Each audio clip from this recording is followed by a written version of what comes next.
O eto, naku po, tigilan niyo na daw ang pagpe-fake news. Hindi na maganda yan. May huli, may kulong na dapat ang fake news no ho, mga kababayan. O bakit daw ho? Pati yung pati yung mga proyekto ni Pangulong Bongbong Marcos, pine-fake news. Di ba? Ace kaliwanagan. Ito talagang mga DDS. Panoorin at pakinggan nyo ho ito, mga bossing. Mga magsasaka. Ang dahilan kung sabi dito, linagyan ng caption, fake news. Fake news, sabi ni PBBM, hindi dahilan ang 20 pesos na bigas para hindi kumita ang mga magsasaka. Kasi yan ang ginagamit na ngayon panlaban ho ng mga DDS upang sa ganon ay sirain po yung proyekto ng ating Pangulo, ng ating gobyerno na 20 pesos na bigas. Kasi ho, hindi nangyari. Yung ine-ebas o yung sinasabi dati ni Digong 7 pesos yung kanya dati ho, mga kababayan. Kaya po, ang ginagawa ng mga DDS, sinisiraan po yung 20 pesos na bigas. Kesyo daw po, binabarat yung ating mga magsasaka. Naku, hindi po Alam nyo po, mga kababayan, ang ating gobyerno po ay nag-aabono ng 13 pesos na bigas.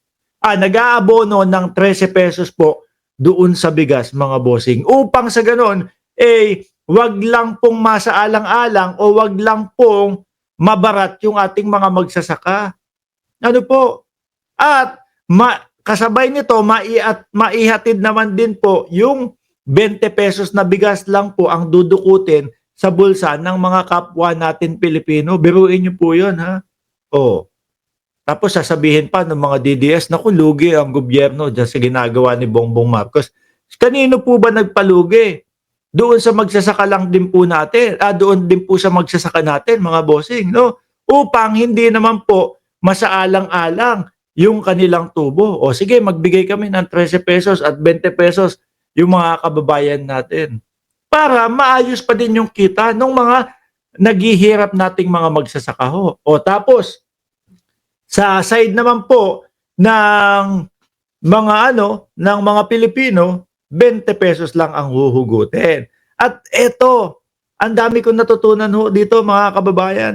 In-explain ni Pangulong Bongbong Marcos kung bakit po hindi na mababarat yung ating mga kababayang mga magsasaka nung mga kumukuha ng palay sa kanila. Binabarat pala nung mga nung mga kumukuha ng palay sa kanila Bakit po? At gaano po kaimportante ito pong rice processing na proyekto po ng ating Pangulo at patuloy na ikinakalat po sa buong Pilipinas. Panoorin niyo po mga bossing, ang Pangulo magpapaliwanag po. Mga DDS, tigilan niyo na, mga hinayo pa kayo ang pagpe-fake news, Hindi na kayo nakakatulong sa bayan, hinahatak niyo pa pababa ang bayang Pilipinas. Game! sabi na meron silang pangamba na dahil binaba ang presyo ng bigas, sasabay din ang presyo ng palay. Hindi po totoo yan. Kumbaga, ang gusto na palabasin ng mga DDS ay babaratin yung mga magsasaka natin. Hindi kikita ng maayos yung mga magsasaka natin. Ayan po, mismo na ang Pangulo ang nagsabi, hindi po totoo at pakinggan nyo po ang pinakapaliwanag. Po tayong minimum buying price. Ang NFA ay bibili ng basa na palay sa 18 pesos. Yung dried na palay mula 19 hanggang 23 pesos. Kahit ano pa ang maging presyo ng bigas, hindi po bababa dito ang pagbili ng NFA sa palay mula sa ating mga magsasaka. Ayun po, narinig nyo mga kababayan ang pagbasa po ang palay 18, pag tuyo na po 19 hanggang 20 pesos yung palay, mga bossing. Ano po? Yun lang. Hindi na bababa o hindi na mas bababa pa doon para sabihin ng mga DDS, naku po si Bongbong Marcos, makuha lang, mangyari lang, matupad lang, makapagpasikat lang sa mamamayang Pilipino, babaratin yung ating mga magsasaka. Hindi po, mga bossing. Dahil meron po yung, kumbaga, ito yung pinakamababa. Sabi ni Joselito Guevara, hello Markulit, sa balita umaalingasaw sa umaga, pang 43 like po. Nasabihan pa tayong makulit. Tuloy! ang dahilan kung bakit kayang baratin ng mga trader ang pagbili ng palay sa ating mga magsasaka. Dahil wala silang mga processing. Kaya basa ang hawak nilang palay, napipilitin sila na ipagbili ka agad ito kung anumang presyo. Yung bang, ito ha, honest po mga kababayan, hindi ko alam kung kapag kabasa o tumagal ng basa yung kanilang palay ay mapapanis or mabisisira or mabubulok. Kaya ang ginagawa ng mga magsasaka ay kailangan i-dispose agad, no? Kaya yung mga nananamantala naman po ng mga bumibili ng palay sa kanila, ang ginagawa, binabarat. O sige, kunin ko na yan. Ayaw mo, bahalang mabulok yan sa iyo. Di ba? Yun po yung nababasa ko. Ngayon ho, eto pala ang malaking impact, no? Para sa ating mga magsasaka nun pong mga rice processing. Siyempre magkakaroon po sila ng mga pagproseso na nung palay.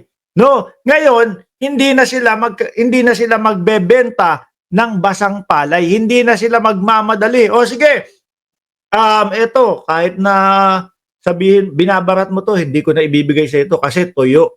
Maayos na, hindi na mabubulok, hindi na masisira o hindi na aamagin ito. Diba? Kasi tuyo na. Hindi na magkakaroon ng tsansa yung mga mamimili o yung bumibili ng mga palay sa kanila para baratin sila. O, di ba? Kaya pala nagpakalat si Pangulong Bongbong Marcos ng rice processing na lugar, na mga kumbaga planta. Oh, ang binibigay ng trader. Kaya naman ay nagkakalat po tayo ng mga rice processing plant, ang daan na mga dryer para yung farmer, meron na siyang dryer, mamimili na siya kung saan niya dadalhin yung tuyo na niya na palay. Kaya nakita nyo ho, mga kababayan? Siya na ngayon. Oh, ayaw nyo bilhin. Bahala kayo. Okay lang sa akin. No? Hindi naman ako nagmamadaling ibenta to dahil tuyo na to eh. Hindi na ako mabubulukan kasi tuyo na ito eh. Diba? Ngayon, wala na silang pwedeng baratin ho, mga boss chief mo, sir. Nakita nyo kung gaano kalawak po. Kung gaano kalawak po ang mga proyekto ng ating Pangulo. Kahit na magsasaka po, ayan, inuuna pa din ho, mga bossing.